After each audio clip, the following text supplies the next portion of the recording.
Hello, good afternoon. I want to welcome you all to our DLL Identification Guide for Families webinar. We're really excited to have so many people who are interested.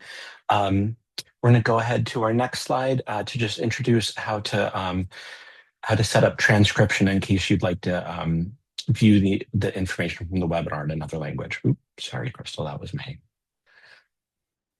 Totally fine. Good morning. Good morning, everyone. Actually, good afternoon now. Before we begin, I'd like to share how to access translated closed captions during today's webinar. We're offering this feature to support multilingual access and help everyone engage in the language they're most comfortable in. To turn on the captions, please look at the toolbar at the bottom of your Zoom screen and click the Show Captions button. If you do not see it immediately, you'll need to click the More button first and then select Show Captions. Once captions are turned on, you can click on the small arrow next to the Captions button to open up the Settings menu, and from there, you can select the My Captions language and choose your preferred language in the list provided. Zoom is going to automatically translate the captions into the language that you selected. We encourage everyone to take a moment now to turn on the captions and adjust the settings if you need.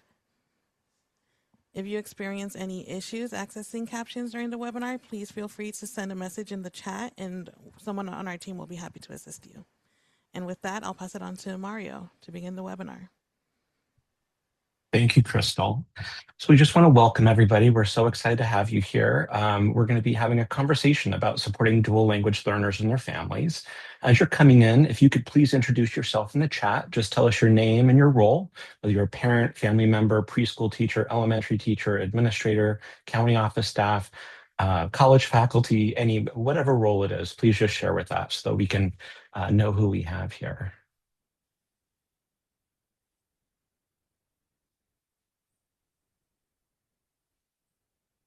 Look at that. That's great. It's great to have so many diverse perspectives represented here because that's exactly what today's conversation is about. So I'm Mario Snow with Californians Together, and I'll be facilitating our conversation today. Californians Together includes 42 coalition partners across California that are laser focused on advancing legislation and policies that support English learners and birth through high school. I'm sorry, I need to advance my slide. Birth through high school, and we do that by being in key conversations with CDE, CDSS, First Fives, County Office of Ed, R&Rs, and many other systems and organizations. Okay, and we have our 42 coalition partners represented. I think we're missing a couple icons, but they're there. And so I would like to just introduce who we have today. We have an incredible group of people who bring different perspectives to this work. We have Carolyn Corlett, Director of Policy at Early Edge California, who will help us understand the policy context behind this work. Then we have Dr. Liz Alvarado, who's a bilingual child development faculty at Cerro Coso Community College. She's the one who created this identification guide for families that we'll be walking through today. And then we also have Gina Garcia-Smith from California Department of Education's Multilingual Support Division. And from PIQE, the Parent Institute for Quality Education, we also have Adolfo Lopez, who leads parent engagement work. Sorry, I just need to advance my slide. There we go. Parent engagement work, and Myra Villarrizo, who's a parent ambassador and who works with coaches and parents. Okay. So just very briefly, what we're going to be doing today is we'll be talking through all this information. And rather than having 6 separate presentations today, we're going to have a conversation. So as Liz walks us through the guide, we'll periodically bring in our panelists so that we can connect what's in the guide to family experiences, practice, policy, and the larger state context. Carolyn, let's start with you. Why is this conversation particularly important now? Thank you, Mario, and great to be here with everyone. Thank you all for joining us this afternoon. First, I wanted to start with, why are we focusing on dual language learners? So dual language learners represent a large and growing number of children across the United States, and California is home to one of the largest populations of dual language learners in the nation, with nearly 60% of children birth to age 5 in California being dual language learners. So we're really talking about the majority of the children in our state. Um, and then there are additional statistics where these children are more at risk and need additional support. And so we really want to make sure that we're setting them up for success by supporting their home language and English language development and supporting family partnerships. Next slide, please. We also know from key research of many years of documented and proven research the many benefits of bilingualism that children can reap if they continue to develop their home language as they acquire English. And we also know the important role that the home language plays in English language acquisition, and that if children have a strong foundation in their home language, then it's easier for them to learn English. So this idea of English only, it's not the way to go. It's bilingual education, support for the home language. And so that's what we want to do, and that's why we're here today. And so next, on the next slide, I'm going to share a little bit more about our policy landscape here in California around bilingual education and how we got to where we are today. So for nearly 20 years, California was under an English-only mandate under Prop 227, where bilingual education was banned. And luckily, but not so, not too long ago, this policy was overturned and replaced by Prop 58 in 2016, when the voters overwhelmingly, supported this proposal on the ballot to now allow for bilingual education in our K-12 schools. And so it's very exciting, and a lot of additional policy efforts in support of bilingual education, in support of English learners, in support of home language development have come into play with our California English Learner Roadmap, the California State Seal of Biliteracy, which Gina is going to go into more detail about in a little bit. Global California 2030, setting ambitious goals for the state to expand bilingual education, bilingual teacher pipeline. So it's very exciting. And most recently, and why we're here today, is that Early Edge, Californians Together, CABE, California Association for Bilingual Education, and Catalyst California worked in partnership to advance important legislation, AB 1363 and AB 393, that have established the first in the nation process for identifying dual language learners in an asset-based way, where we're really focusing on their opportunity to become bilingual, the importance of home language development as they acquire English, not focusing on a deficits lens, the way that we say English learners, saying that they're deficient in English. So we have a very exciting new policy, and that's why we're here today, to support the implementation of this policy around dual language learner identification with supports for families to help them navigate these new processes, to help them understand why it's happening, why it's important, and what they can do at home to support their children. So I'll now turn it over to Liz. There we go. Hi, good morning or good afternoon, everyone. Yep, this is really at the heart of this guide is the connection between families and school systems. And in our experience, I created this guide because in our experience, I found that while there are so many initiatives that, Carolyn just described, some amazing initiatives in California, and there are a lot of resources about dual language learners. There wasn't a great deal of information geared towards families. It was primarily geared towards educators, towards policymakers and researchers. So in this guide, I wanted to create something different that began with a different question. And the question was, what do families need to know about dual language learner identification and about the pathways towards biliteracy in this state that are available now? So, and I also wanted to ask the question of how can we explain it in a way that is understandable, useful, and affirming at the same time? So I like to think of myself as a pragmatist, and I wanted to create something that would really be useful in practice.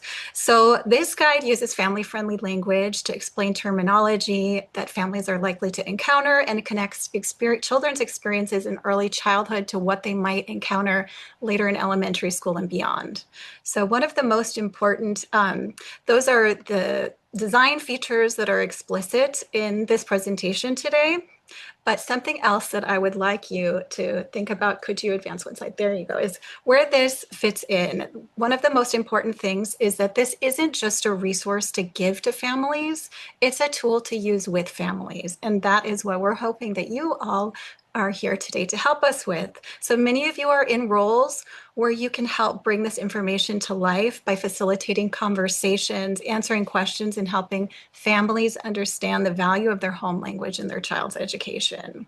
So as we walk through this guide today, I'd like to encourage you to think about not only what's in the guide, but also how you might use it with families. Thanks, Mario. Did you want me to go just into the next? Okay. So let's see. The first section of this guide is titled Why Your Home Language and Culture Matter. So this guide begins with what I think is the most important message, and that is your home language and culture matter. I intentionally put this first before explaining the identification process and the terminology. I wanted families to understand that the language that they use with their child is an asset. Children's home languages support learning and support their thinking. They're connecting to their identity, their confidence, their family relationships, and a sense of belonging. And maintaining the home language, as Carolyn just noted, it does not prevent children or interfere with their ability to learn English. If anything, it supports their ability to learn English. So this section explicitly emphasizes learning, identity, confidence, and continued home language use and English language development over time. And one of the reasons that I started with this message is because families don't always hear it. Some parents, it might be a legacies of Prop 227, but some parents are still being told, or they've simply come to believe, that speaking their home language might interfere or confuse their child in their pursuit of English development.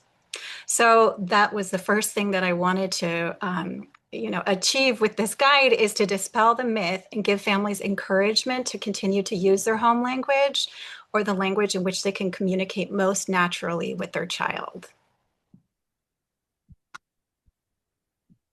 Great, next slide.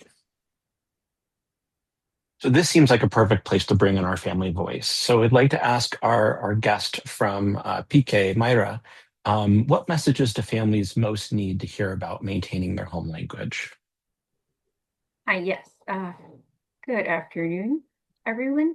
So yes, as a mother of 3 children, I did make the mistake of my oldest not continuing with the home language.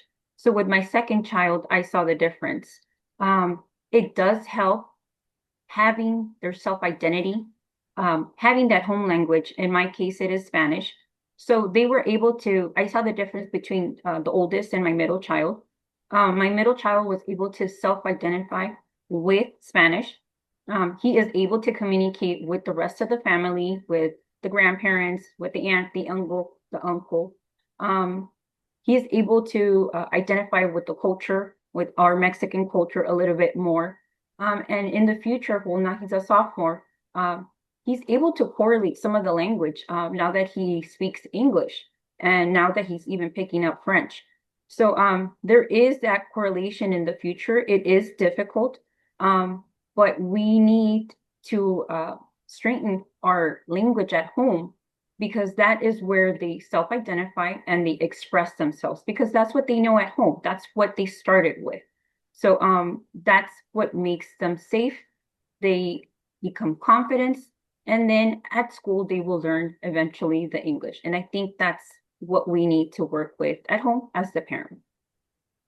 That's great. It's so important to use all your language assets when you're developing your language. Thank you very much, Myra.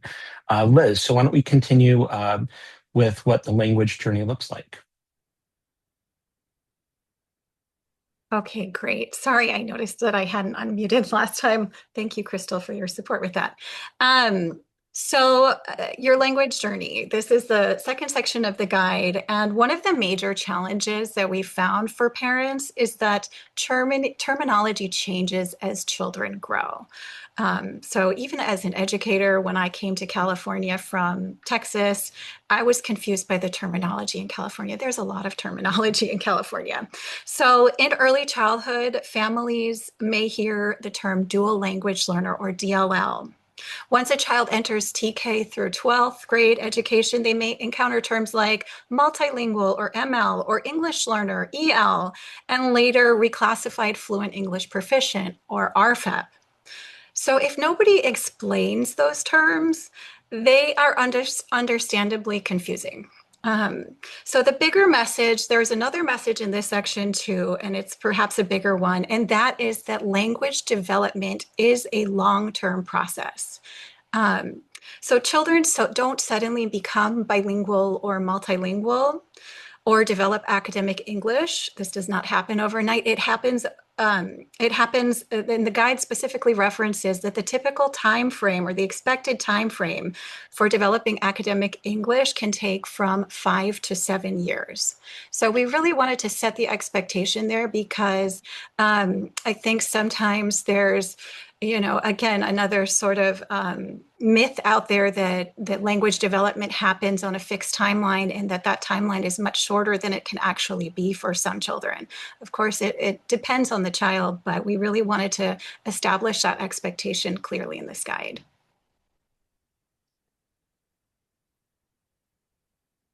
Oops, that's neat.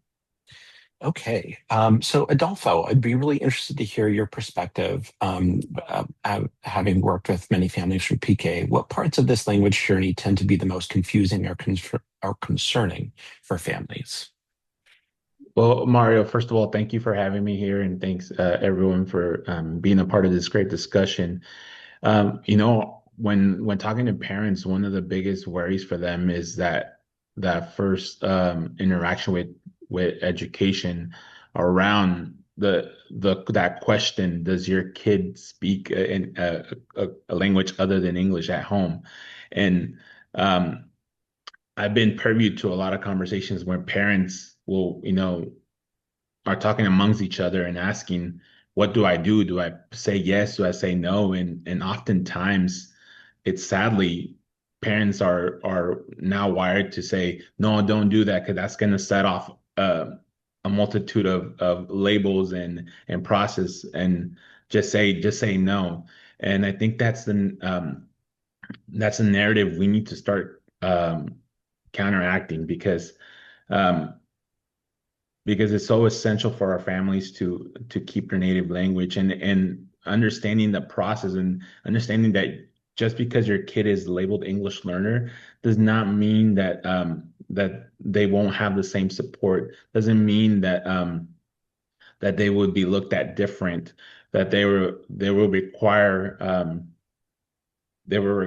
anything different than any other student. I think, and more than anything, if they do, that's why we want to ensure that those labels are there to give them the adequate support. This is especially true with some of the parents that shared with me around um, also navigating special education, and oftentimes there's being this misconception of whether my kids need extra support because he's an English learner or because of any special education or um, anything that he or she might need extra support in. And so oftentimes not having the right labels is going to really hurt in the long run our students. And so that's what I've heard from parents is explaining that process, asking the school district, asking their teachers, explain that process, make it a little less scary. So when I'm making these decisions for my kid, I know that I have all the resources at hand, and I understand what is being communicated with me. Those are really great perspectives. I really appreciate that, Adolfo, especially bring in, those families that might need extra support with a 504 and IEP. I think that's really key. So now this brings us directly to one of the areas where communication and trust become particularly important, the identification process. I'll hand it off to Liz. Yeah, thank you, Adolfo, again for those comments, because I think you hit the nail on the head when you were talking about how intimidating language identification can feel for families. So when programs ask family questions about languages, those questions do have a purpose. We're going to invite Carolyn to comment on that in a moment because she was part of helping establish dual language learner identification in California. But these questions are really intended to help educators better understand the child's family and language background so they can provide appropriate support.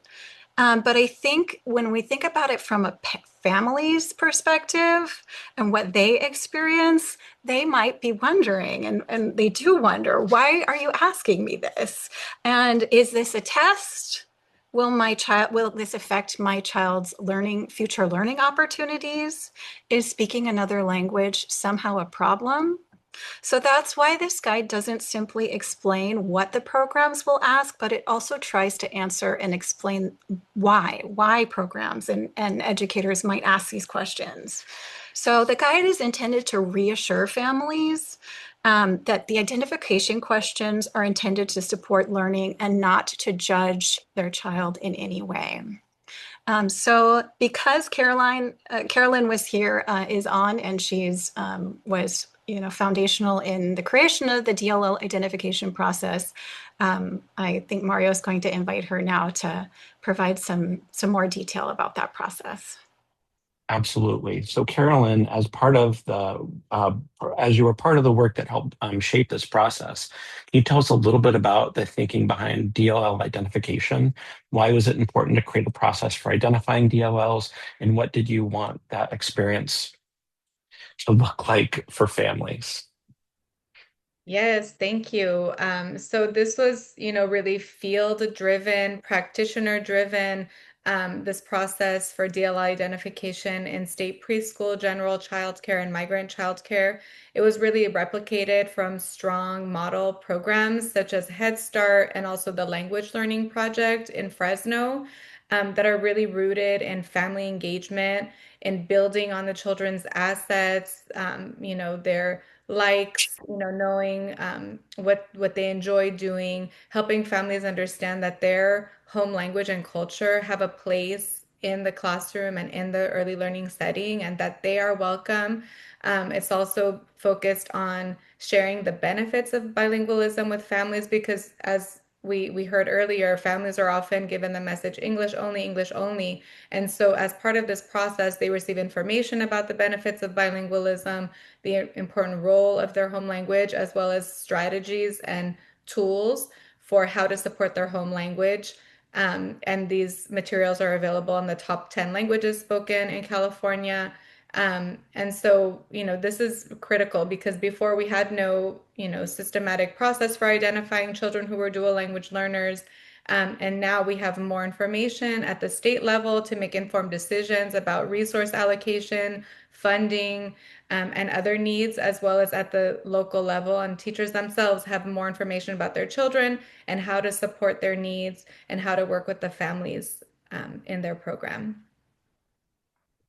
That's great. There's an important theme emerging already, I think. Good policy, good information, and good relationships all have to work together. So I'll hand it back to Liz.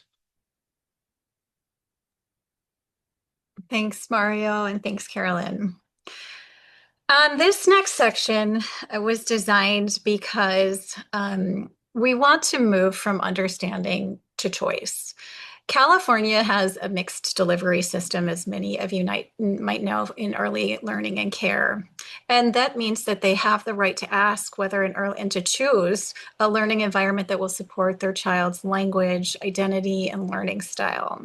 So in this section, we encourage family to ask some questions like, how will you support my child's home language? How are children's cultures represented in your program? How do you communicate with multilingual families? And what will my child experience here every day? So in this section, the goal is to help parents recognize that language support, cultural responsiveness, and strong relationships are characteristics that they can actually look for when choosing an early learning program. Next slide, please. Okay, great. So we'd like to hear again from our parent representatives. So Adolfo or Myra, this seems especially connected to family engagement. What do you think makes early learning options fully understandable and accessible to families? Well, I think it starts with the culture that the school community is setting. I think that if the culture of your school is not one of family engagement, that process, whether it's talking about whether it's talking about your students' success or multilingual education, it's gonna it's gonna affect the relationship between parents and school. So I think um, setting the right culture of working with your teachers and your staff to really welcome and engage multilingual perspectives is going to be essential. And then ensuring that we're using the right language, that we ensure that we have the right people delivering the messages. Sometimes that could be our teachers, sometimes that could be other parents leading conversation with parents, welcoming into the space, sharing experience like uh, having a Myra in your school that can really broker that relationship with incoming parents. That's great. Myra, I'd be interested in hearing from you. What do you think is one question you wish more parents knew they could ask when choosing a program? Yes, I think painting the picture, I think just how it would look like, or even just what the support would look like. I think anything new is scary. And anything good, worthwhile, I think will be a struggle. But just knowing that you will have support from teachers, any type of staff, district, anything that has the interaction with ultimately your student's goal, I think that will make a difference in the decision. Because you can run to the aide, you can run to the teacher, you can run to the secretary, you can run to the principal, and I think that makes a big difference. So I think just knowing where to go to or who to ask the questions, just where the support stands, I think that makes a difference because honestly, if they ask me, is this easy? No, the answer is no. It is not easy, but with the right support, anything is possible. And yes, every student learns differently. I do have two students. One is a seventh grader and one is a sophomore, and they picked up the language at different ages. So yes, the support, I think that's the big difference. Those are really good points. Thank you very much. And I see in the chat from Anna um, uh, answering the question, do you understand my native language? Asking the teacher. That would be a really great question. I'm going to hand this back to Liz.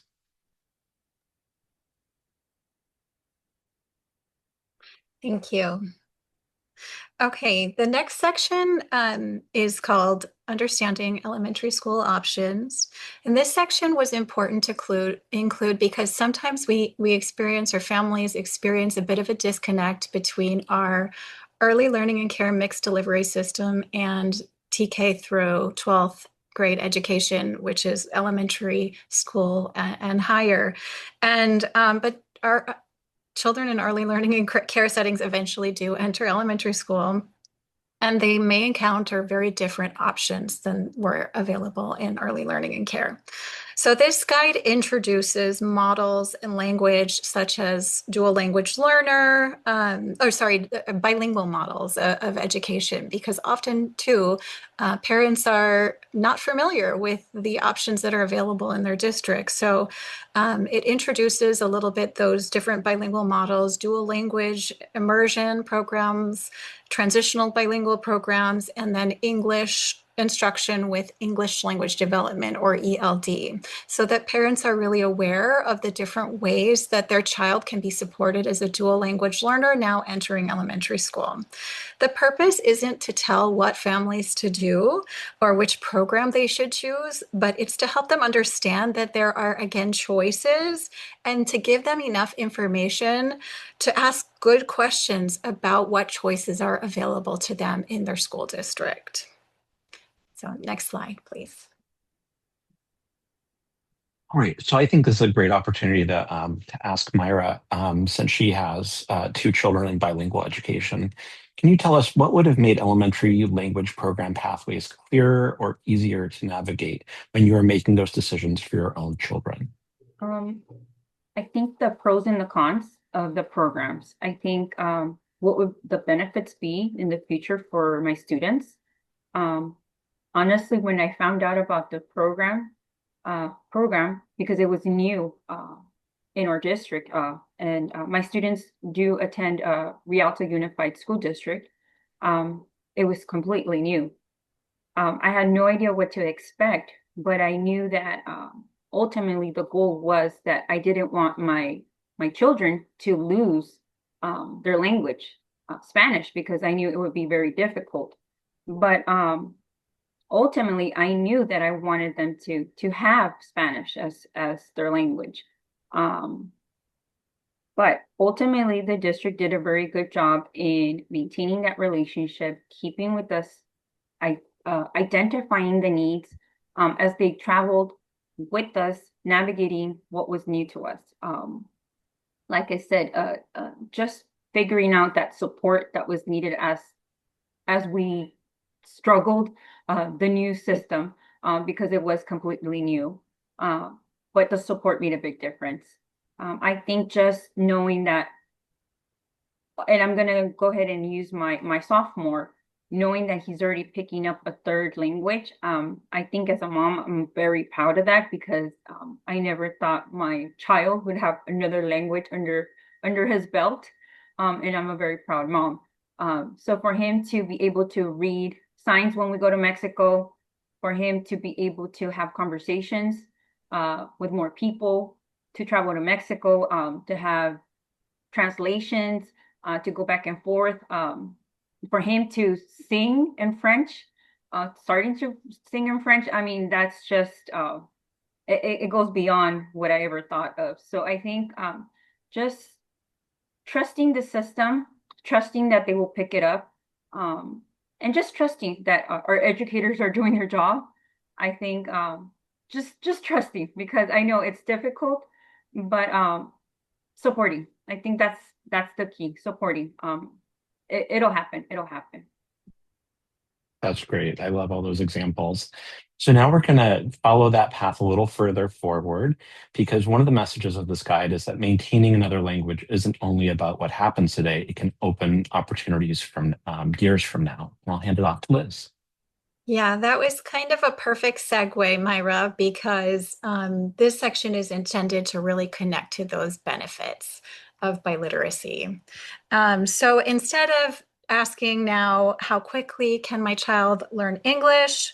We are changing the focus to how can this help my child, or how can I help my child become bilingual and biliterate? And we know that there are established social, cognitive, economic, personal benefits similar to what Myra just shared she's experiencing with her son. So California now has opportunities to recognize and support children along their pathways to biliteracy well before high school. And Gina, who's with us today, is actually the person that helped create this work. So rather than having me explain it, I'm going to turn it over to her right now. Thank you, Liz. So the State Seal of Biliteracy, as Liz mentioned, is kind of the end goal, but I'm going to talk a little bit today about the biliteracy pathway recognition. So I just popped the link to that program in the chat. And the purpose of the biliteracy pathway recognitions is to recognize students in grades preschool all the way through middle school as they are working on their path towards the State Seal of Biliteracy and towards biliteracy or multiliteracy like Myra's son is working towards. You can go to the next slide. this is sort of a illustration of what that looks like. So what we really want for children is that they experience an aligned and articulated pathway like the English Learner Roadmap policy calls for in Principle 4 that really recognizes their achievements as they move through the systems and culminates with the State Seal of Biliteracy at the end of high school, so that those students stay motivated and stay excited about their linguistic assets as they move through our system. And the next slide talks a little bit about the options that are available. So there are 3 biliteracy pathway recognitions because we know that there are many different program models in California. We want to make sure that students are recognized in whatever program model they may be in. So last year, the 24-25 is the latest data that we have. We're going to get our last year's data pretty soon.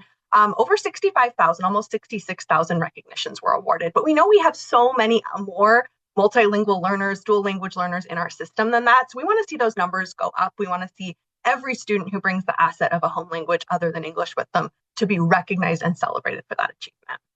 So what do students get? On the next slide, you'll see a student who earns a biliteracy pathway recognition can get one of these certificates. So participating preschools, schools, school districts, county offices can award these recognitions. You can customize them and provide them to students. And really the important part here is that public celebration for these students. So maybe it's in an assembly or an after school ceremony with parents present so that they really get to see that this is something that this community values and something that we really want to celebrate with our children. So as we know on the next slide, there are many paths to biliteracy. And so the goal with these is to highlight all of those potential paths and to give our schools and our classrooms an opportunity to celebrate whatever path a student is taking to develop their biliteracy. So the first of those recognitions on the next slide is the biliteracy program participation recognition. So this one is if you have a bilingual program, a program that is leading towards biliteracy. Maybe there's instruction happening in both languages, whether it's a formal bilingual program or maybe something in the preschool where there's some home language happening. This is what this is for. So this recognition is for students who are enrolled in any of those programs that leads to biliteracy and have an opportunity to learn another language in addition to English at school. And so this one would be just given to every student in the program, just saying, hey, you're enrolled in this program, and that means that you're on a path to biliteracy. The next option is the home language development recognition. So we know not every school or district is able to offer a bilingual program. We wish that they could, but we know that's not currently possible. So this is a way for those English-only programs to recognize their emergent bilingual students with something that says, hey, your home language is valuable, and we really appreciate the work that you're doing at home to continue on that path, even if you're only learning English at school. So what does that look like? The next slide talks a little bit more about that. So it's basically opportunities to continue working in the home language at home with a parent, a guardian, or a caregiver. So just participating in age-appropriate activities that you're already doing at home, but celebrating that. And it's an opportunity to have that conversation with parents, like Myra was talking about, basically that, your home language matters. Your home language is good. The work that you're doing at home is important. And so that opens up the door to have that conversation with parents to validate the work that they're doing and keep them motivated because, we know that that's work on parents too, to keep that home language going. So the next slide talks a little bit about reading. So these are some opportunities of age-appropriate reading for younger children. So I won't read these all to you, but basically reading an age-appropriate story with the caregiver, recognizing letters or characters in the home language. These are just things that parents are probably doing anyway, but it's an opportunity to say, hey, we see you, and we know that this is important, what you're doing at home.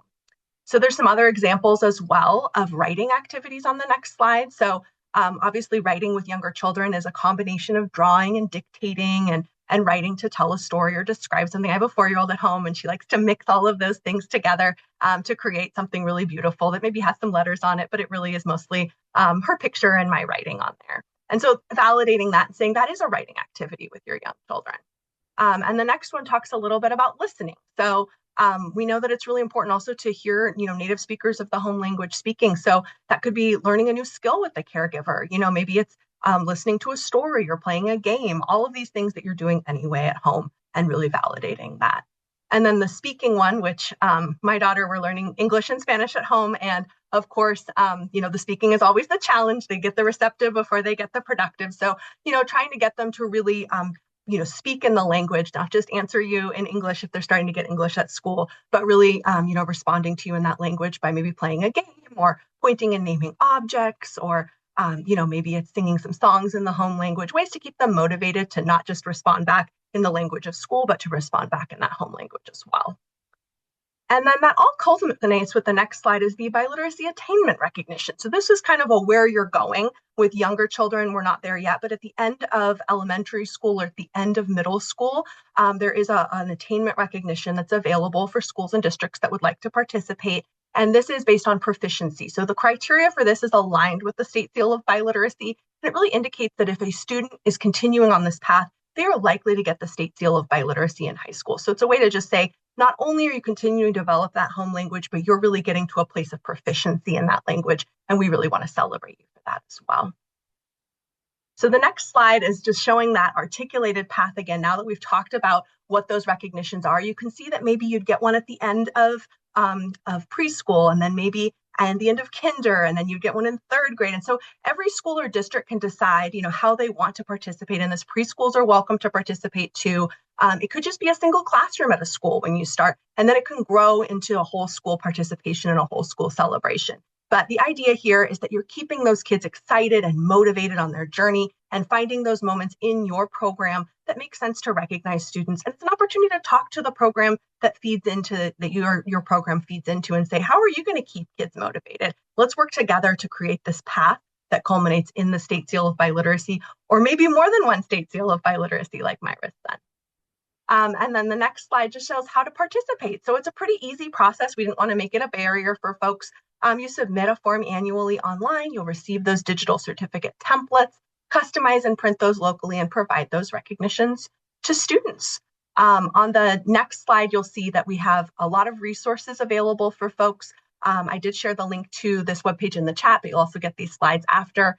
And, we have a presentation on this. We have slides that you can use with parents and families in English and Spanish about this, and also some bookmarks showing kind of what a path to biliteracy looks like. So you're starting to have the conversation about the state seal of biliteracy in preschool, in kinder, and elementary school, so that students know what they're aiming towards and know what that end of the journey looks like for them. So the next slide just has my contact information. I coordinate this program and also the state seal of biliteracy. So if you ever have questions about either of those, feel free to reach out.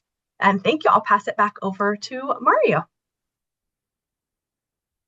Thank you so much, Sheena. That was so much wonderful information. I'm seeing all the love coming your way, and I'm loving it too. Myra, I would love to have your parents' perspective. When you hear about Gina describing those activities, reading together, cooking, talking, singing, playing in your home language, what strikes you as a parent? I have so many heart experiences, but I am going to go with the relevant one, because I think anyone that has a teenager or a young adult can relate. It is so difficult to bond with them. So you have to get very creative. I call my vehicle the must speak. They cannot go anywhere. You lock them in, so they have to conversate with you. They have to have these conversations. They can't go anywhere. So with my sophomore, how do I practice this? You would think, well, you can't read a little book with them. They don't sit on your lap no more. You can't do those little things when they were elementary, at the elementary age level. So I've been trying to, have those conversations with him. And how do I do this? So he's into Spanish music right now. He sings these lyrics, but some of the vocabulary he doesn't understand. So we will go into some of the lyrics, and I will ask him, do you understand what that word means? How is it being used?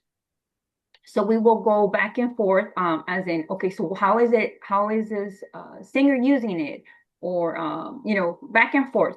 So that is how I'm using my home language, how we are interacting with Spanish. And he's like, oh, I didn't see that. And then this is where I go. So this is why I don't want you to hear this song.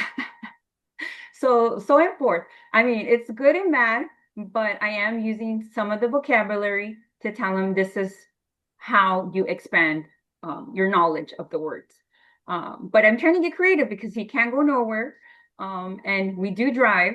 We do a 30-minute drive to school. So that's how I interact with my sophomore, and I do have to get creative since he's on the older side. Thank you for that perspective, Myra. I'm having a 13-year-old and a 19-year-old. Getting them to talk to me in the car is its own challenge. So I appreciate that. These are such important messages. The language experience families provide every day are part of this much longer pathway. And I will hand it back to Liz. Yeah, thank you. Myra, those were great suggestions because in early learning, singing is such an effective method for teaching language as well. So it really, I mean, I think it's universal, right? All ages, music really is an effective way for us to engage with language. And I think it really helps with our retention and our memory too, because we have melody and rhythm. And so thanks for including that suggestion about engaging with your children through music. And Liz, just to share something, when he was little, he might have not known what he was singing, but he would sing with such an expression. And now that he looks back at it, he's like, I didn't know what the words were, but I felt like I could feel the music. And I said, yeah, because that was your home language. And that's Perfect. something that he could relate to now. Yeah, thanks. Yeah, it's that affective filter lowers too. So there's, we know the lower the stress, the more that we're able to retain and really take in and absorb. So I think, yeah, music really helps with that. And even if we don't yet understand the words, we can feel that intention. And really embody the language. So thanks for bringing music into the conversation today. So in the final section of this guide is really a planning tool for taking action. I mentioned before that I'm a pragmatist. I didn't want families to finish reading the guide simply knowing more. I wanted them to feel more confident about what they can do. So this section helps families think about questions like, what do I want for my child's language development? What kind of programs should I explore? What questions should I ask? How can I continue supporting my child's language development at home? How can I advocate for my child as they move from early learning into elementary school? So this part of our planning guide is explicitly intended to help families turn information into action and next steps, to make intentional program choices, to ask informed questions, and above all, as I mentioned, to advocate for their children. Next slide, please.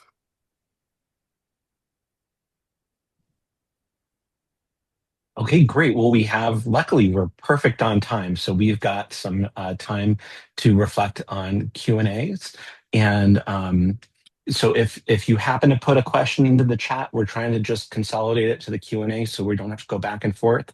So if you had a question that you didn't include in the Q&A, please go ahead and add it. And yes, thank you, Crystal, for adding our folks here.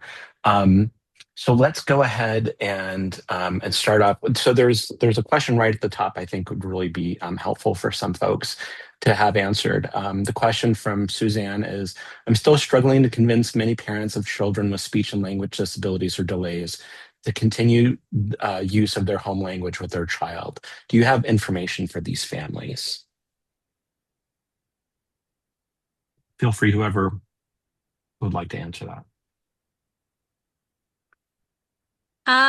I guess I can tackle the question. Yes. So I do think that for students with speech and language, delays or who see speech therapists, the research still shows that supporting home language is a long-term benefit for their child's language development in both languages, in their home language and in English. The guide doesn't really provide that much information about that specific scenario, but there are many other resources that have done. The research is maybe a little bit lighter in the area of special children with special needs than it is for just kind of general sort of the children who don't have special needs, but I know that it has been established in the research. And so I would say that I will follow up with a document or something that it will probably be a little less family friendly, but hopefully you can take that study and communicate the findings with your families so that you can continue to share that message with your families. I can just You, add Liz. to that Please. that the research is clear that all children have the capacity to learn multiple languages, even if they have disabilities. And so, but it is very pronounced that, we often hear, oh no, you should speak English only, English only. So just affirming that, children should have the opportunity to support multiple languages. And we can definitely find some resources to support you in that. And there unfortunately is an over-identification of children, who speak a language other than English at home, who are, diagnosed with disabilities or, special needs, when it's just really a language difference and they're just speaking a different language at home and just need additional support in acquiring English, and language development overall. So we could definitely find some additional resources for you, but don't give up and don't let your families give up. Thank you, Carolyn. Great input. We just got a question. The question is, I was labeled an English learner when I was in grade school, and at times it felt like something was wrong with me. After today's presentation, what are some ways that we can destigmatize that idea of the English learner designation being something bad?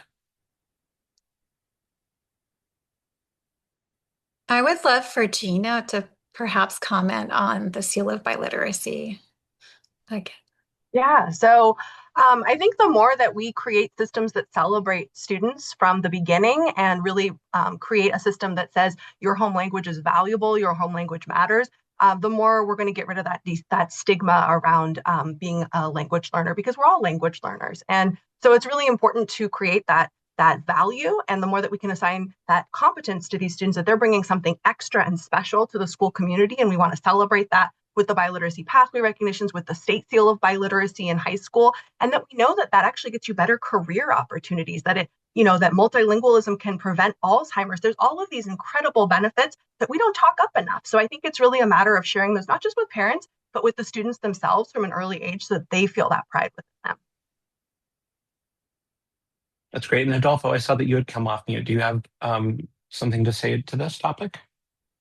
Yes, I think similar. I think how we celebrate language. I remember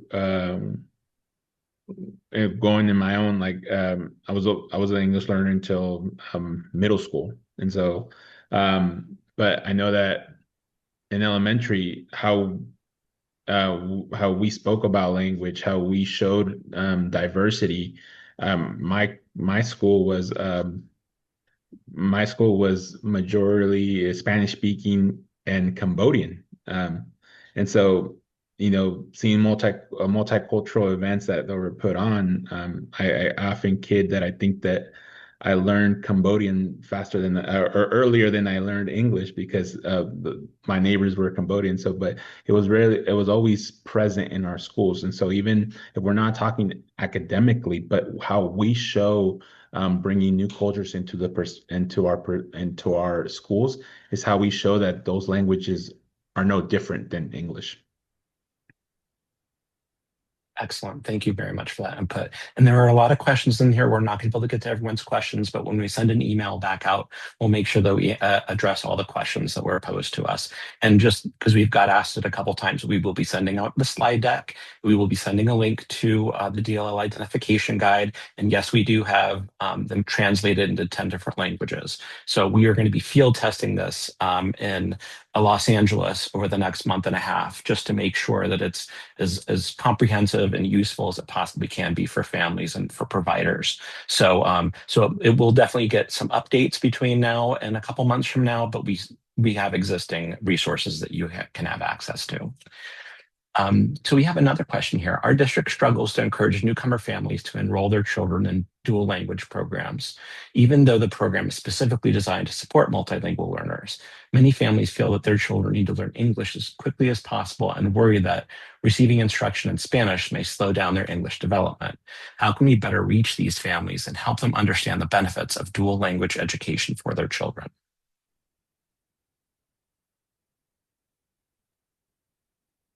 I think that I can start off, and I think this is where our organizations, our educational partners outside of the schools, really help with bringing this message forward. We often, we're here at BK. We're so honored that parents seek us when making tough decisions, when helping them guide their students' education process, and so we as organizations have that responsibility to also work alongside our schools to really start to address that narrative change of or bring out that often quiet desire for our kids to be multilingual, for our kids to learn English, for the English and Spanish, and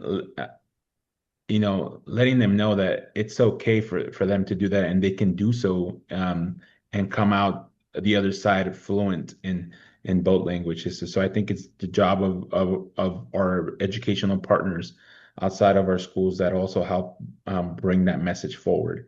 And so not only are you hearing it at school, but you're hearing that out in your community. You're hearing it from those trusted sources that that dual education is could be successful.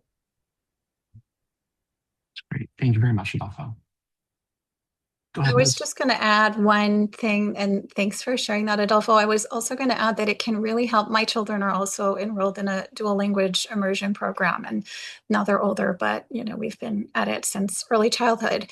And when they brought in students from upper grades and graduates from the program was one way that really affirmed our choice, because they were just such outstanding and proud individuals that just really it gave you goosebumps to see how they were thriving after graduating from these programs. So I think that really connecting with students who have successfully navigated those pathways, if your district has had them for long enough, and if not, borrow a student from another district to come and speak to your parents and families.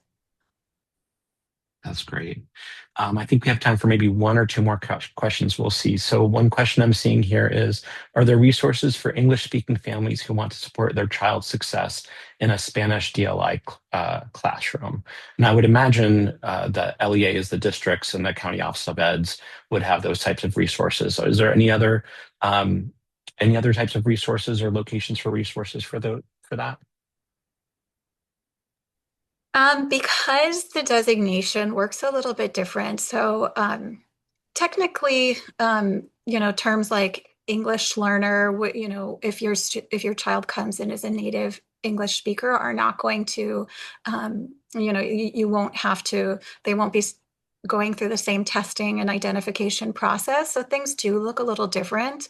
And I agree with Mario. I think the best your school district will have, if they're running bilingual programming, they will absolutely have resources to support, dual language learners who are coming from non-English speaking homes and English speaking homes, because that really is what makes programs most successful, when they have full participation of all students, because we want, when this is, maybe you can talk now, it's a good segue to multilingual education for all, but we really do want multilingual learning opportunities for all children. So Mario, maybe this is a good segue to multilingual education for all. I was just texting Crystal about that. So absolutely. Thank you for that tee up. So can we put the slide deck back on? Thank you very much. So I just wanted to introduce, we've got 2 whole minutes left. And we just wanted to share with you that Californians Together in our coalition is leading the charge on multilingual education in California. Next slide. Okay, so what do we mean by all? Every student engaged in some form of language study in 2 or more languages, always including English, offering at least one other world language whenever possible. Flexibility and diversity of language study models in response to local contexts, affirmation and embrace of multilingualism and multiculturalism is a signature feature in California schools. And then biliteracy, dual language as a standard approach for English learners. So our timeline, we're looking to introduce a bill at the end of 2027 to enact a multilingual schooling system.